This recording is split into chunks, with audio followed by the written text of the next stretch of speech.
ये हमारे ग्राम पंचायत राज चकवारा का शमशान घाट है। शमशान घाट है तो इस शमशान घाट में जो है यहाँ के 5 गांव के लोगों का मुर्दा फूंकाते आ रहा है सदियों से। माने हम लोगों के जन्म के पहले से, जब आप गांव में घूम करके लोगों से पूछेंगे आजादी के पहले से या आजादी के बाद से? हमारे जन्म के पहले से ही मैं नहीं जानता, आजादी के पहले से बहुत दिन से फूंका रहा है, बहुत दिन से फूंका रहा है। हम यहाँ ग्राम पंचायत राज चकवारा के मुखिया प्रतिनिधि सुरेंद्र राय हैं, मुखिया पति सब मुखिया प्रतिनिधित्व करते हैं। यहाँ क्या बोलते हैं, आज से लगभग ये जमीन है आपको ग्राम पंचायत राज चकवारा का खाता संख्या 133, खेसरा संख्या 1492 और 1491। 1491 है 1 बीघा 5 कट्ठा 18 धूर और 1492 है 2 बीघा 2 कट्ठा 14 धूर। तो इस सभी जमीन में यहाँ के 5-7 गांव 10 गांव के लोग अपना मुर्दा सदियों से जलाते थे। और बगल में जरा सा कैमरा उधर घुमाया जाए, इधर एक तालाब है जो चकवारा तालाब के नाम से जाना जाता है और उसका डाक भी होता है। तो यहाँ मुर्दा फूंकते हैं और उस चकवारा तालाब में जाकर के स्नान करते हैं, उसमें नहाते थे लोग। इधर परसौनी, इधर सेमरा, इधर नरकटिया, इधर चकवारा, इधर बखरी, सभी गांव का लोग इसमें मुर्दा जलाते थे। चारों तरफ से मुर्दा जलाते थे और इस तालाब में स्नान करते थे। तो इसमें जो है कुछ लोग इसको जमीन को दखल कब्जा करना चाहा। आज से 8-10 महीना पहले इसमें जुताई कोड़ाई का काम करने प्रथम बार हम लोग देखे एक अशोक प्रकाश नाम के व्यक्ति का। एक व्यक्ति है जिनका नाम 3 नाम हम लोग बाद में जानकारी मिला तो पता चला जो 3 नाम के व्यक्ति हैं। नाम पहला है उनका अशोक प्रकाश, दूसरा नाम है उनका अशोक प्रसाद सिंह, तीसरा नाम है उनका राम बाबू सिंह। ग्राम बोलोचक निवासी यहाँ आकर के लगे है मड़ई बनाने। इधर मड़ई देखिएगा, उधर मड़ई भी बनाया है। यहाँ जो है अपना दीवार घेर रहे थे रात में। तब तक उसी दिन एक यहाँ ग्रामीण एक रमन राम है, उनके पत्नी का देहांत हो गया। वो कल होके 30 तारीख के यहाँ दाह संस्कार करने के लिए आए। जब वो दाह संस्कार करने के लिए आए तब तक की रात में मकान बना रहे थे। पहले से अपना हरवे हथियार से लैस थे और 50 आदमी की संख्या में लगभग यहाँ वो मौजूद थे। जब वो मुर्दा जलाने के लिए आए तो बाताबाती दोनों तरफ से होने लगा, दोनों तरफ से झड़प होने लगा। जैसा कि हमको टेलीफोन के माध्यम से मालूम हुआ, हम यहाँ नहीं थे, हम थे जिला में। तो मैंने अपने मुखिया संगठन के काम के लिए जिला में गए थे। हमको टेलीफोन के माध्यम से मालूम हुआ कि ऐसा ऐसा घटना हो रहा है। हम प्रशासन को सूचना किए, प्रशासन आया, सब लोग को समझा बुझा के मामला को शांत किया। तब तक ये जो अशोक प्रकाश थे ये ग्रामीण रमन राम को बुरी तरह पीट चुके थे, वह बरातियों को बुरी तरह पीट चुके थे हथियार का भय दिखा करके। बंदूक ले आए थे ये अशोक प्रकाश और उनका बेटा शशि प्रकाश, ये कौन है, ओम प्रकाश, रवि प्रकाश, ये सभी लोग आए थे। उसके बाद जो है जो मुखिया जी बोल रहे हैं हाथ उठाइए,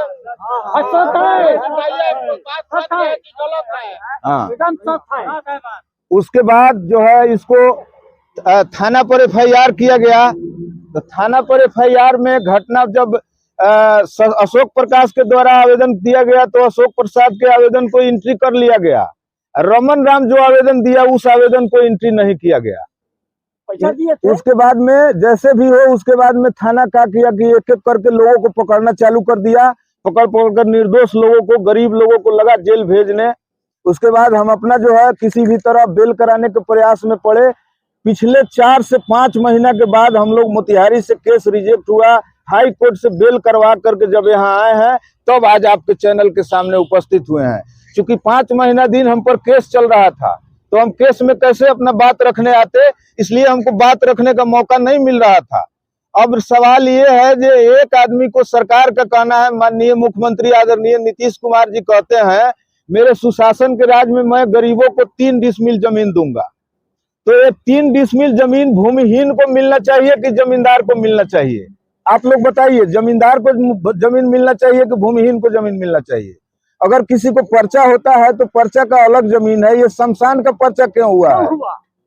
अब इस बात का आवाज बंद करने के लिए हम पर FIR किया गया एक रंगदारी का। जो पेपर देखा जाए यहाँ सामने, श्रीमान अनुमंडल पदाधिकारी के यहाँ एक रंगदारी का मुकदमा किया गया है। दूसरा मुकदमा किया गया है 107, यहाँ शांति बनी रहे। तीसरा मुकदमा किया गया है, न जाने इसमें कितना दफा है, इसमें 307 तक का दफा लगा हुआ है, जिस पर मैं बेल करवा के आया हूँ। इस पर चौथा मुकदमा अंचल अधिकारी महोदय के द्वारा किया गया है, जिसमें कहा गया है कि यह सरकारी काज हो रहा था। तो आज के इस बैठक का और इस सर्वविदित है, सभी लोग जानते हैं कि इस सरकार अशोक प्रकाश सरकारी आदमी है कि पब्लिक आदमी है। इस चीज का उच्च स्तरीय जांच हो। कुल मुकदमे की संख्या कितनी है? मुकदमे की संख्या अनगिनत है, दफा का संख्या अनगिनत है, जो मैं गिन नहीं पा रहा हूँ। इसमें अनगिनत दफा लगाए गए हैं। और आज भी अभी थोड़ा देर पहले आप लोगों के आने के पहले पिपरा थाना के द्वारा किसी के द्वारा उनको सूचना करके यहाँ बुलाया गया, तो थानेदार महोदय हमको कह रहे हैं कि आप ये क्या करने जा रहे हैं। हमने कहा कि आपको 5 महीना दिन हम मुकदमा हम पर था, हम केस बेल करवाने में मोतिहारी पटना कर रहे थे, इसलिए यहाँ नहीं आ सके। अब मेरा बेल हो गया है, मैं बेल सिलेंडर स्लिप आपके थाना पर भिजवा दिया हूँ। अब तब आया हूँ अपने जनता को लेकर के सच्चाई का आवाज उठाने के लिए। आज प्रेस कॉन्फ्रेंस कर रहे हैं। ये कोई रैली नहीं है, कोई धरना नहीं है, कोई प्रदर्शन नहीं है।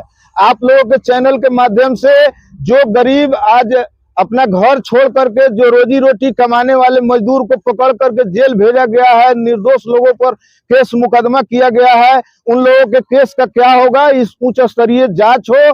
और श्रीमान जिला पदाधिकारी महोदय दूध पानी का पानी दूध का दूध पानी का पानी किया जाए। और इतना ही नहीं, इस सारी कागजातों को जो मैं माननीय मुख्यमंत्री महोदय के यहाँ पहुंचाया हूँ, श्रीमान जिला पदाधिकारी महोदय के यहाँ पहुंचाया हूँ, अनुमंडल पदाधिकारी महोदय के यहाँ आवेदन दिया हूँ, कहीं से कोई कार्रवाई नहीं होता देख मैं आप लोगों के चैनल के समक्ष आया हूँ, ताकि इस सच्चाई का पर्दाफाश हो सके। और जो अवैध तरीके से इधर चैनल घुमा करके दिखाया जाए, जो अवैध तरीके से फर्जी पर्चाधारी अपने को कहते हो, उन लोगों का पर्चा जांच हो, उन लोगों का घर जांच हो, उन लोगों का जमीन जांच हो और उचित कार्रवाई इस पर किया जाए। इसी के लिए आज प्रेस कॉन्फ्रेंस हम लोग कर रहे हैं।